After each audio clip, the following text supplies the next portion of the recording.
BBC Sounds. Music, radio, podcasts. Hello, this is Game On and I'm Adam Rosser. With me is Lauren Lefebvre, the founder of the Breck Foundation, which was set up after the murder of her son Breck, who was groomed online. Hello, Lauren. Hello. And also with us is the author of the newly released book, Taming Gaming, A Guide to Healthy Video Game Habits, Andy Robertson. Hello, Andy. Hello. Lauren, if we start here with you, the Internet Watch Foundation and the NSPCC have both seen upticks in the incidence of abuse and grooming, haven't they? Were you surprised to see that? Were you disappointed? What was your reaction? I wasn't surprised when you think about this past year with people spending so much more time online. It's pretty much common sense that all of us are spending more time online, including, sadly, predators.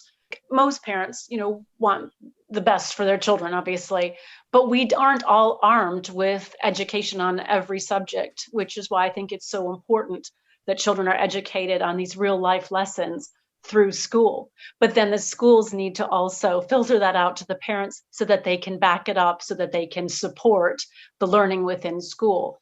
Now, this is something you've addressed a number of times, isn't it, Andy? This idea that children play games, parents regulate the playing of games, parents become the bad guy and become marginalised in that conversation. That's something which you counsel against very strongly.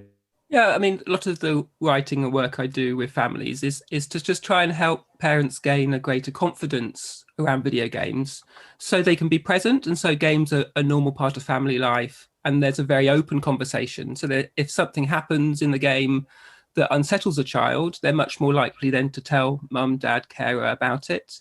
Whereas if we just go too quickly to like limits and protections and don't have the conversation, then there can be a separation and that conversation can fall down. I think obviously there's a very important place for parents to understand, the controls that every video game console offers so that they can understand who their child is talking to.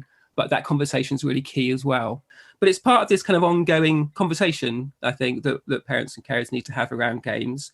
That's not easy because games are a new thing, and we're working to help them gain a better literacy about how games work. And that is, that's something which we all have to learn together. Well, that makes a lot of sense. That I think as a parent, when my son Breck was gaming, I could hear what was going on. And I was pretty much the only parent within the gaming group that paid any attention. And I brought it to their attention that they were speaking to someone that wasn't from school.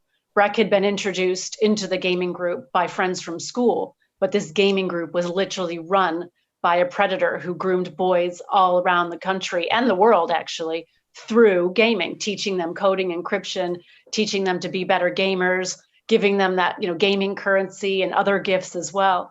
And so it was because of that open door policy that I heard what was going on with Breck and heard him speaking to someone who sounded more mature, didn't sound like a teenager. Breck and his friends were all 13, 14, 15.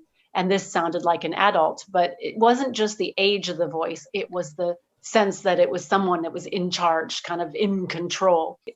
The younger ones are almost more receptive because they're still so eager to learn. And it's really teaching them the tools that they can take with them as they grow and develop, and not having the same rule for the young ones and the older ones, but helping them progress into sort of a way to be safe, even though they do engage more with strangers online as they get older. You really have to handle it so much differently and not treat the older ones as if they're babies. And a lot of times I say to them, these lessons might not even be for you. They could be for your friend or, someone in your family, or if you're crazy enough to become a parent yourself one day, you might use these lessons. So we try not to point a finger and say, don't do this, don't do that, because it just makes them shut down and they won't take anything in then. Because this again is the subtitle of the book, isn't it, Andy? Guide your child to healthy video game habits. And this is not sort of a lesson they walk away from. These are lessons that they incorporate into their approach to gaming and possibly even to life. Yeah? Yeah, I think that's right. I mean, it's easy to think that, video games are something that children do and they'll grow out of, rather than really seeing them as a kind of a new media that will travel with them. And many people will play video games their whole lives. But I like what we were saying around, younger children being online. But I think there's an opportunity there to find really appropriate experiences to play online with your child. So, games like Roblox are a great thing for parents and children to do together.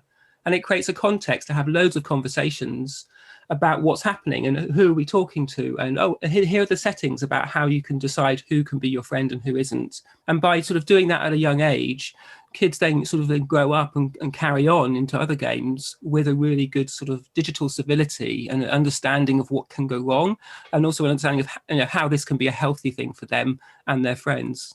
So how do people find the Breck Foundation, Lauren? How do they start a conversation with their school about getting you in, if that's what they want to do? Where does that begin?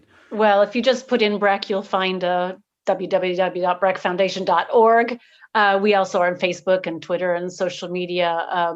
We have funding for some schools to actually get our presentations for free. So most schools started off paying, but now we have funding that we can help schools get us in. We have a film called Breck's Last Game on YouTube and our website, and that is only for teenagers and parents and carers because it's a bit too hard-hitting for the younger ones. We are getting new SEN materials out for children who do have learning issues to make things more simple for them to understand, because so many gamers do have personalities that are on the spectrum and might have problems making relationships face to face. And so those online relationships are even easier for them. And so we have new materials coming out for that. We also have a play called Game Over, and that's when teenagers can act out how grooming happens, and they don't realize they're learning because they're doing something fun and creative. So I think really it's about teaching children in different, engaging and interesting ways, and not just boring them to death. But yeah, we always love more support and appreciate our followers. Thank you for that. So what resources would you point people towards, Andy? What sort of things have you looked at in this kind of sphere? So we've mentioned the book, but along with that, I've got a database of family-friendly video games that's at taminggaming.com. And also I write sort of guides on how to do these settings in a very detailed way on whatever system you've got.